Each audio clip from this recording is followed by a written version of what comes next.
All right, guys, so I just pulled out a gigantic egg from the chickshaw.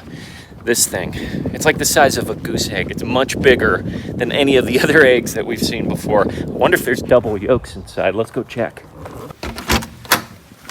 Okay, Holly, gigantic egg. What? Gigantic egg.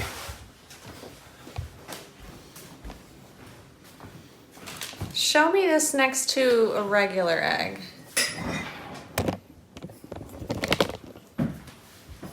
This is like a dinosaur egg. All right, so here's a typical size egg that we have. That's like double the size. You want to crack it? Yes, let's crack it open. What? Look, you can't even shut it. Try and shut it. No, I don't want to smush it. Look at that thing. It's a mutant. Let's crack. Okay. Here we go. I'm wondering if there's 2 yolks in there. This must have hurt coming out. Just saying. I wouldn't want to pass this thing. It's like, woo! 2 2 yolks. Boom. Of course. How thick is the shell? It's decent thickness. It's not as thick as some of the smaller ones, but it's a lot thicker than had them in the past. 2 yolks. One seems a little bit more orange than the other one. That's 2 for 1. subjective.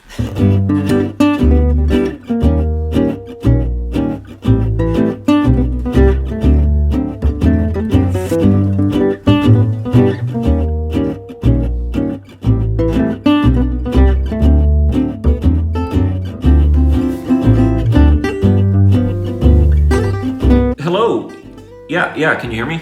Yeah, my name is Sean Higgins, and you guys had come out to my property a couple of weeks ago to give an estimate on taking down the elm tree that's right next to our house. Yeah, no problem. My address... No worries. Yeah, that's us. That's the one. Yeah, basically, I was just kind of wondering if you guys had a date that you might be expecting to come out, or if there's a specific time frame that we should be thinking about for when you guys can come out here. Definitely. Yeah, no, I can hold, for sure.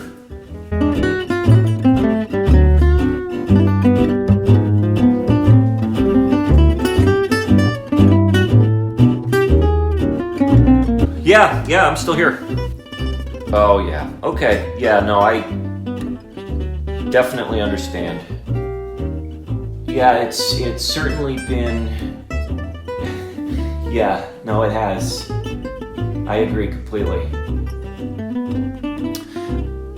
Yeah, okay. Yeah, oh, and before I forget, we had talked about having you guys drop off some chips, some mulch, wood chips. That's right. Yeah, I actually set a sign out next to the area where you can dump them.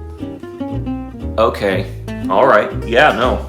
Okay. Yeah. Well, if you ever are in this area, feel free to stop by. You know where I'm at, and drop them off. Okay, cool. Well, thank you. I will keep an ear out for your guys' call. Yeah, definitely. All right. Thanks anyways. Yeah, no, understand. All right. Have a good one.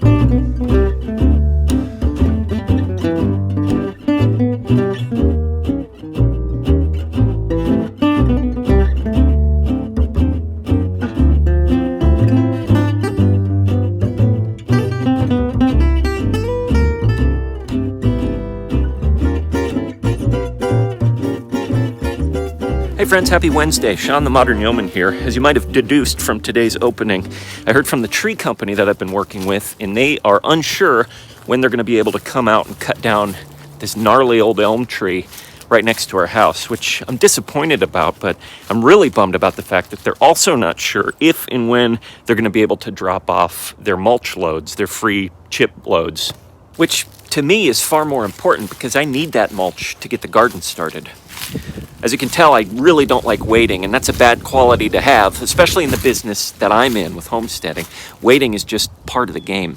Anyways, as you can see, it's beautiful out. I know it's not technically spring, but it sure feels like it today. Blue skies. I'd say it's maybe in the high 50s or low 60s. Couple things I wanted to show you today. Number one, take a look at the ivy on this oak tree right here. You might remember a while back I had cut through the ivy here to try and kill it, and it seems like it's working. This ivy looks really withered and brown, crispy. It really looks like it's dying. I hope this continues. I don't know what I'm going to do. Maybe the ivy will just fall off on its own. Obviously, I can't go all the way up this tree to pull all of it off, but if it's dead, at least it won't keep growing. So that's good.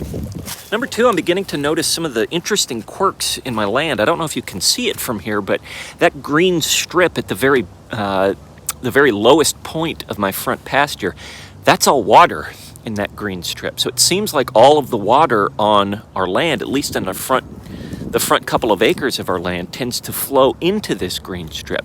Now, as I follow this green strip, what's interesting is that I end up at this giant kind of sinkhole. Now, I was aware of this sinkhole since we moved here, but I never kind of realized what happened, what it was there for. But it appears that all of the water, at least on our front pasture, flows into this sinkhole.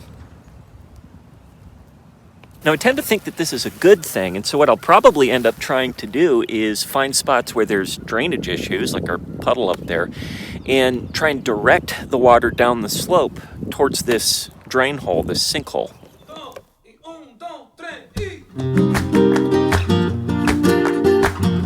All pretty cool stuff, I think. However, my big task today is some good old-fashioned barn repair.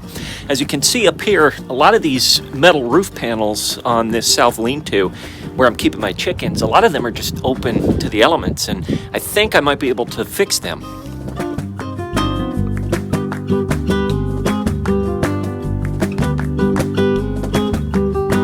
As you can see from up here in the hayloft, it looks like almost all of those metal panels are still intact. They're just bent over, probably because of the wind.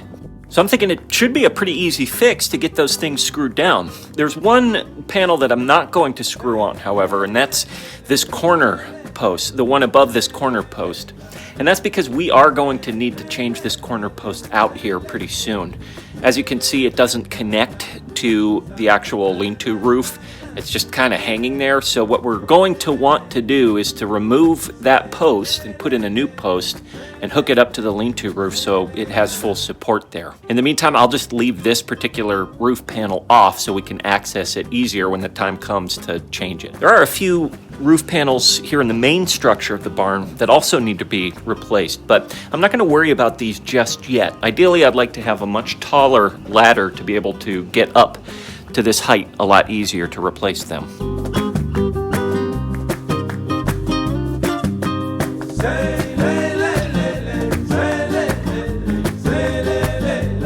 Okay, so what I think I'm gonna do is get some bricks to hold down these metal panels while I rustle up some metal screws to secure them in place.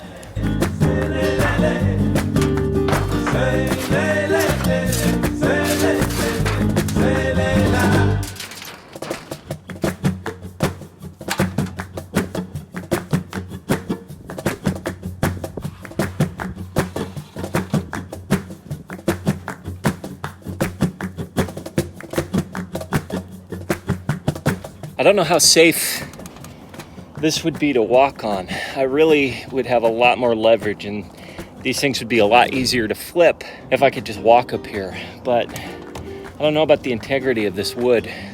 I don't want to be walking up here and then have a roof rafter like this just crack below my feet. I just don't want to do that. It's not worth the risk. So I'm just poking my head up where I can to do this while staying on the ladder. One more to go. Okay, so all of the panels that I need down are down, except for one, where it looks like the roof panel has gone away for that one. So I actually found a spare piece of tin roof panel that I'm gonna throw up there and hold down with another brick. And then my next goal is to get some screws and probably just get 2 screws in each of the edges. I think that should be enough to hold them down. Okay, time to screw.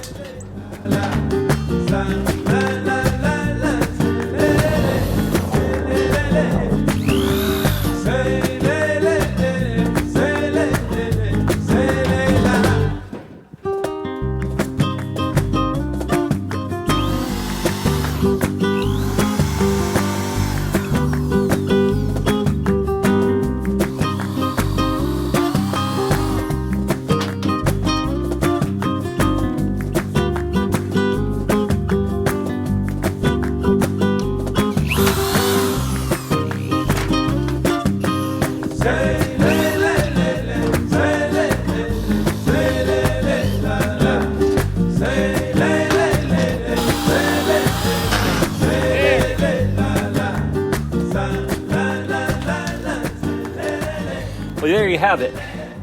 Wasn't too bad of a project, and I'm really glad I got it done for a couple of reasons. Number one, it extends the area of the lean-to that the chickens can walk out in when it's raining or snowing without getting wet. But number two, it just looks a lot better. Besides, any excuse I can use to get out here and work on a day like today, I'll take.